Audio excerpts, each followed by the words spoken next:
Olá! Hoje traremos mais um estudo de caso e envolvendo um tipo de sinistro pouco comum. Sinistro com furto de pneus e rodas. Como proceder para solucionar este problema sem fazer uma indenização além do que realmente deve ser feito? Fique conosco. Meu nome é Cláudio Moreira, seja muito bem-vindo à Help Associações.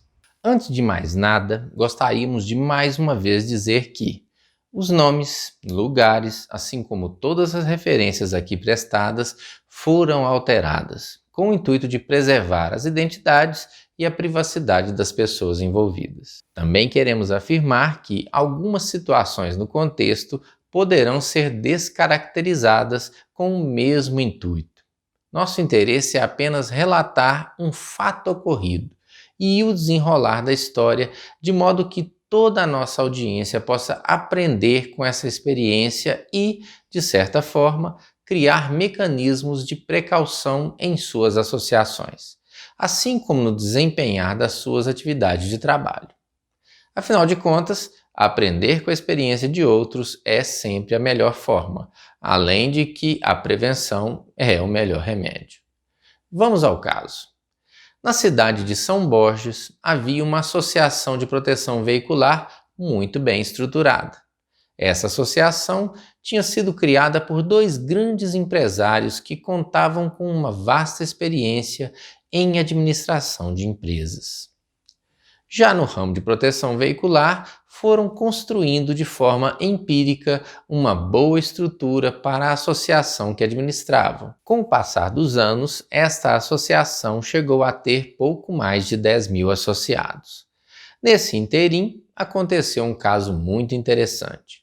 O associado Pedro teve furtado todas as rodas do seu caminhão e os seus respectivos pneus.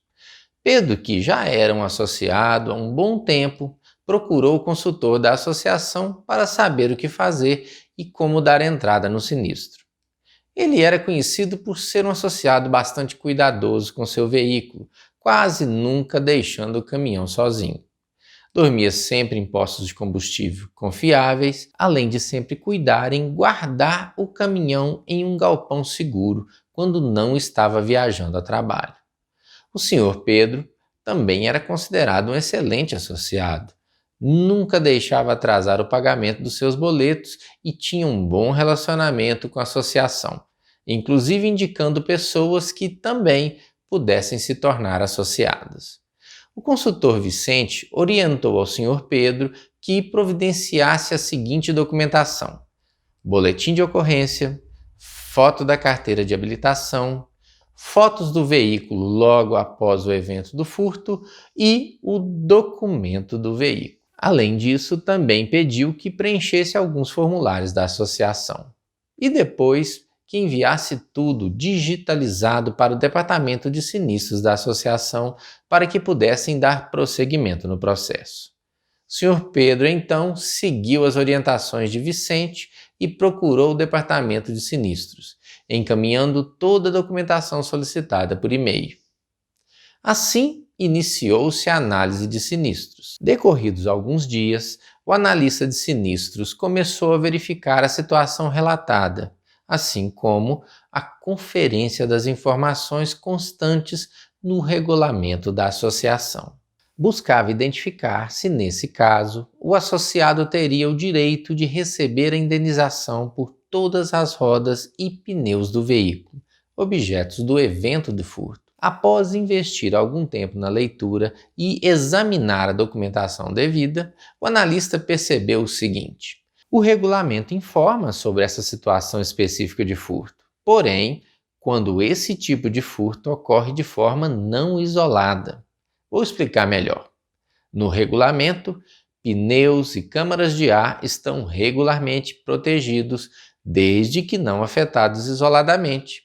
E em quais situações esses itens estão protegidos?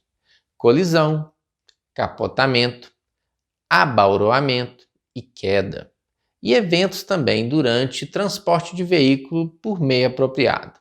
Queda de objetos externos sobre o veículo, submersão por inundações ou alagamento, chuva de granizo e até por incêndio, desde que não haja indícios de que tenha sido provocado pelo próprio associado ou por pessoas diretamente ou indiretamente ligadas a ele. Outra regra também chamou a atenção do analista. Os pneus com até 6 meses de uso, desde que comprovado através de nota fiscal, serão indenizados integralmente, segundo o prazo de emissão da nota e a data de registro do boletim de ocorrências. Já nos casos onde os pneus tenham um período de uso superior a 6 meses, também observando a emissão da nota fiscal, serão indenizados em 50% do seu valor integral. É importante salientar que, para que os pneus furtados sejam ressarcidos em 50%, não é necessária a apresentação de nota fiscal, bastando a documentação já anteriormente citada. Assim que o regulamento e a documentação foram analisados pelo Departamento de Sinistros, o Sr. Pedro foi comunicado através de um e-mail e também de um telefonema, que teria a cota de participação para pagar nesse caso de furto. Também foi informado que a indenização cobriria 100% do valor das rodas e 50% do valor dos pneus, visto que a nota fiscal ainda não havia sido apresentada ao departamento. E que, se ele tivesse a respectiva nota fiscal de compra dos pneus, onde o período entre a data de emissão e a data do boletim de ocorrências fosse inferior a 6 meses, ele seria sim indenizado em 100% no valor dos pneus. Como acontece com a maioria dos associados, que não tem o hábito de examinar os documentos e principalmente regulamentos, o Sr. Pedro não ficou nada satisfeito com a notícia. Disse não conhecer essa regra no regulamento. Falou que lá não tinha nada sobre essa limitação no ressarcimento do valor dos pneus. E disse ainda que iria procurar o consultor Vicente para questionar por que não havia explicado para ele no momento da contratação. Mais uma vez, como já foi falado em outros vídeos nesse mesmo canal, a comunicação é um dos maiores problemas vivenciados em qualquer organização. O que não é diferente nas associações de proteção veicular. Veja o nosso vídeo com o título Problema na comunicação pode gerar uma bola de neve. Certamente voltaremos a falar mais sobre isso em outros vídeos. Agora, vamos voltar ao nosso caso. Sempre quando acontece esse tipo de situação, é muito comum que o associado procure o consultor para questioná-lo, principalmente pela falta de esclarecimentos das informações do regulamento. Como era de se esperar, o Sr. Pedro então ligou para o consultor Vicente e disse que não sabia dessa regra. E também falou que estava sem dinheiro para pagar a cota de participação. Vicente então explicou que, no ato de adesão, havia esclarecido muita coisa, mas, como o regulamento era muito extenso, o procedimento da associação é deixar uma cópia com o associado para que este possa ter conhecimento de quais são as regras que regem a associação. Mas, como o regulamento era muito extenso, o procedimento da associação é deixar uma cópia com o associado para que este possa ter conhecimento de quais são as regras que regem a associação. Também, naquele mesmo dia da assinatura do termo de adesão, se prontificou em esclarecer qualquer dúvida que porventura viesse a surgir. O que nunca aconteceu, pois o Sr. Pedro nunca o procurou para tirar qualquer dúvida. Algo muito comum nas associações de proteção veicular é que o associado tem uma grande dificuldade em examinar e conhecer o regulamento, assim como em aceitar as regras no momento do sinistro.